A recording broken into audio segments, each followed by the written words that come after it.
O segredo para escrever bem. O segredo é continuar escrevendo.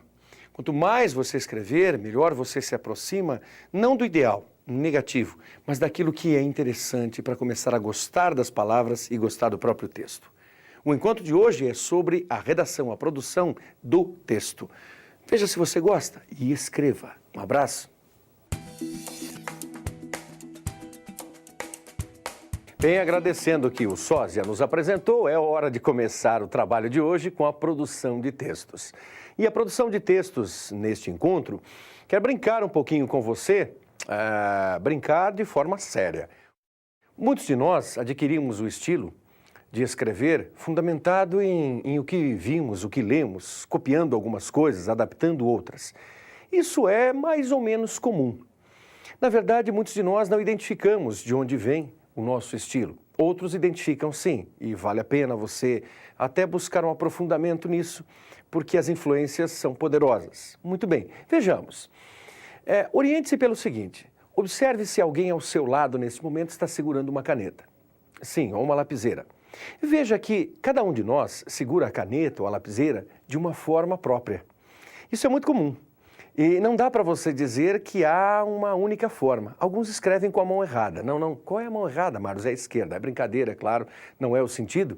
Mas alguns têm esse hábito e seguram a caneta das mais diferentes formas. Há aqueles ainda que fazem com que a folha que esteja diante deles, ou o caderno, não fique na posição vertical, mas fique sim na forma horizontal. E aqueles que escrevem meio de lado, já percebeu isso, não é?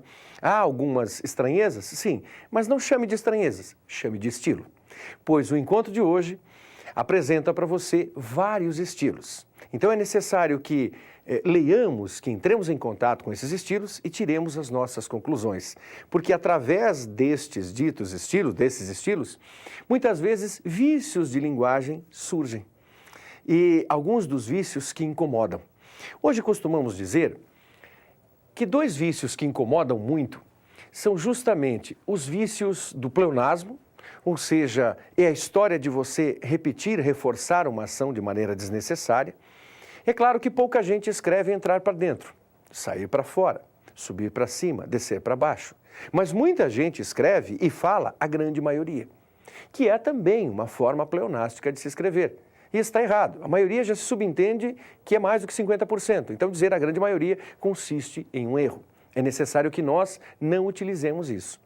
Outros ainda exageram, querendo utilizar o muito mais. Pior ainda, o muito menos. E é horrível o muito pouco, porque ele nem é pouco, nem é muito. É algo absurdo.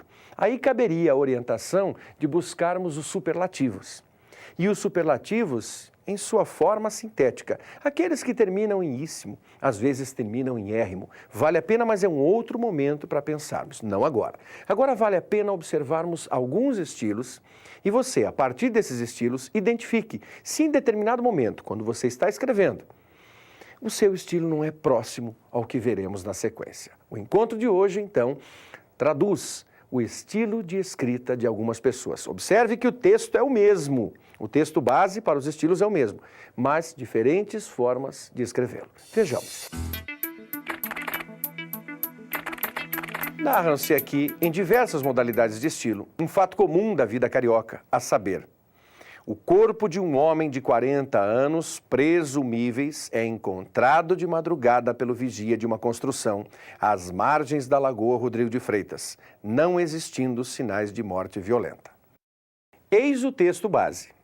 A história de um homem de presumíveis 40 anos que foi encontrado morto. A partir daí, reescreva esse texto, essa notícia, se você assim quiser, com o seu estilo. Então, dê o seu estilo. Antes de você fazer isso, observe os estilos de outras pessoas. Um por um deles, tire a sua conclusão. Estilo interjetivo. Um cadáver encontrado em plena madrugada, em pleno bairro de Ipanema. Um homem desconhecido, coitado, menos de 40 anos. Um que morreu quando a cidade acordava. Que pena. Deu risada, né? Você percebeu que ele estava assustado? Sim, às vezes há pessoas que ficam em pânico, os olhos esbugalhados, e a pessoa diz, ora, isso, aquilo. É interjetivo. Sim, é interjeição, eis a exclamação o tempo todo incomodando-nos. Não escreva um texto assim. Além de parecer que você está, sobretudo, nervosíssimo, é um texto que choca, que emociona mais pela situação de faça, não faça, isso, aquilo. Nada, calma. E o estilo colorido? É o próximo. Vejamos as cores do inverno, as cores da primavera e aquela pessoa que tentará, no seu estilo, enfeitar uma situação muito desagradável. Observe. Na hora cor-de-rosa da aurora, à margem da cinzenta Lagoa Rodrigo de Freitas, um vigia de cor preta encontrou o cadáver de um homem branco. Cabelos louros, olhos azuis, trajando calça amarela, casaco pardo, sapato marrom, gravata branca com bolinhas azuis. Para este, o destino foi negro. Sim, você pode perceber que sempre há a necessidade de se colocar uma cor em todas as coisas. Sim, o texto até fica bonito, mas ele fica mais lírico do que informativo. E ao final do texto, você tem a impressão de só pensar em cores e não se preocupar com o aspecto central, que é o encontro de um cadáver, ou a descoberta ou o desvelamento de um cadáver. Então, o estilo colorido parece-nos um pouco complexo. É melhor deixá-lo de lado. Deixar tanto o estilo interjetivo quanto o colorido de lado. E que lhes parece o estilo antimunicipalista? Estranho, não é? Imaginar que as pessoas têm por hábito, em seus textos, sempre culpar o governo por todas as coisas.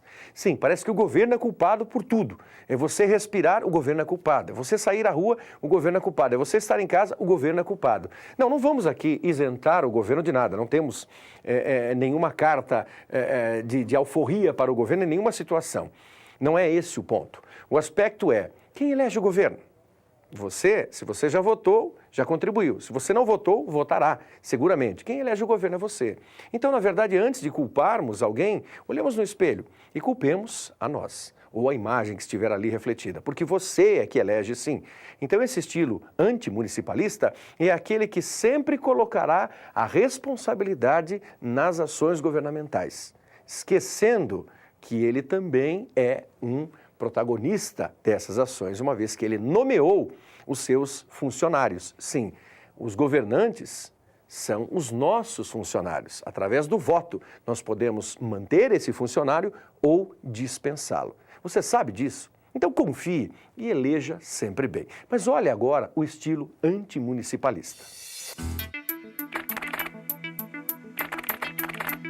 Quando mais um dia de sofrimentos e demandas nasceu para esta cidade tão mal governada, nas margens imundas, esburacadas e fétidas da Lagoa Rodrigo de Freitas, e em cujos arredores falta água há vários meses, sem falar nas frequentes mortandades de peixes já famosas, o vigia de uma construção já permitiram por baixo do pano a ignominiosa elevação de gabarito em Ipanema, encontrou o cadáver de um desgraçado morador desta cidade sem policiamento.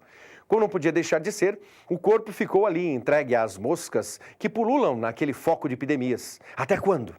Podemos perceber, sim, que é o estilo crítico. É inteligente, porque em cada detalhe ele faz o questionamento sobre as ações governamentais. Isso é bom, é oportuno, só não podemos exagerar.